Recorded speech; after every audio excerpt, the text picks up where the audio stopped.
বিএলওদের উপরে, সেখানে কোথাও একটা নিরাপত্তার অভাব বোধ করছেন তারা। নিরাপত্তার অভাবটা হচ্ছে টিএমসির নেতারা যেভাবে গরমা গরম ভাষণ দিচ্ছেন, অভিষেক ব্যানার্জি থেকে মমতা ব্যানার্জির ডিএমদের সামনেই ধমকাচ্ছেন যে আপনারা আমাদের পয়সায় বেতন পান, আমাদের কথা শুনতে হবে।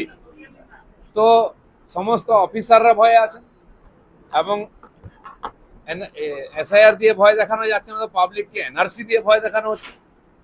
ফলেতে ধমকি চমকি মার পিট, গাছে বেঁধে দেওয়া, হাত পা ভেঙে দেবো, এই ধরনের যে সংলাপ হচ্ছে টিএমসির তরফ থেকে, ইঞ্চি সাইজ, ফুট সাইজ, সব সাইজের নেতা এখন বীর হয়ে গেছে। বাবু যত বলে পারিষদ দালে বলে তার শত গুণ। তো এতে স্বাভাবিকভাবে সাধারণ কর্মচারীরা ভয় পাচ্ছেন যে গ্রামে গেলে টিএমসি লোকেরা আক্রমণ করতে হবে তাদের কথা মতো কাজ না করলে। তাই তারা নিজেকে অসুরক্ষিত মনে করছেন, তাই তারা তাদের বক্তব্য রেখেছেন ওখানে। আর এটা স্বাভাবিক আছে, পশ্চিমবাংলায় নির্বাচন প্রস্তুতি হলেই হিংসা শুরু হয়ে যায়। তো এটাও নির্বাচন কমিশনের আর নির্দেশেই হচ্ছে, সেই জন্য সেই পরিবেশ তৈরি করছে টিএমসি।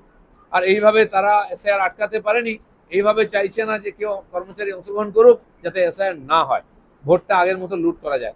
আমার মনে হয় নির্বাচন কমিশন যেভাবে বিহারে করেছে সারা দেশে সেভাবে সফলভাবে করবে।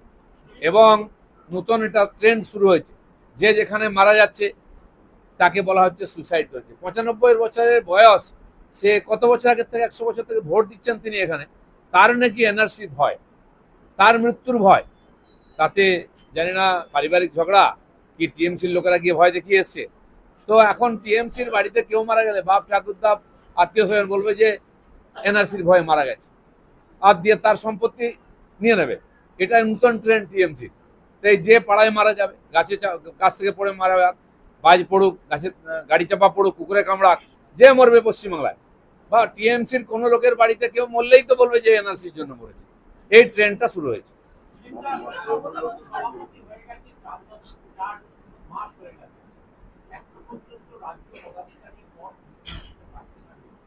কিভাবে দেখছেন আপনি তো সভাপতি? আমরা সাধারণ কর্মী, পার্টি যে নির্দেশ দেবে সে অনুযায়ী কাজ করবো, সবাই তাই আছে।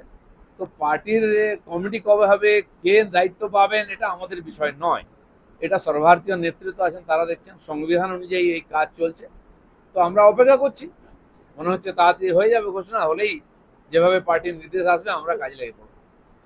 সামনের সপ্তাহে 4 নভেম্বর মমতা বন্দ্যোপাধ্যায়, অভিষেক বন্দ্যোপাধ্যায় এসআইআর এর বিরুদ্ধে একসঙ্গে মিছিল করতে চলেছে। সিএর বিরুদ্ধেও মিছিল হয়েছিল, সিএ কি আটকেছে? ডিমনিটাইজেশন নিয়ে অনেক ডায়লগ হয়েছিল, কত লোক নাকি রাস্তায় মরে গেল, কজনকে টাকা দিয়েছেন ওনারা, তো কিছুই হয়নি।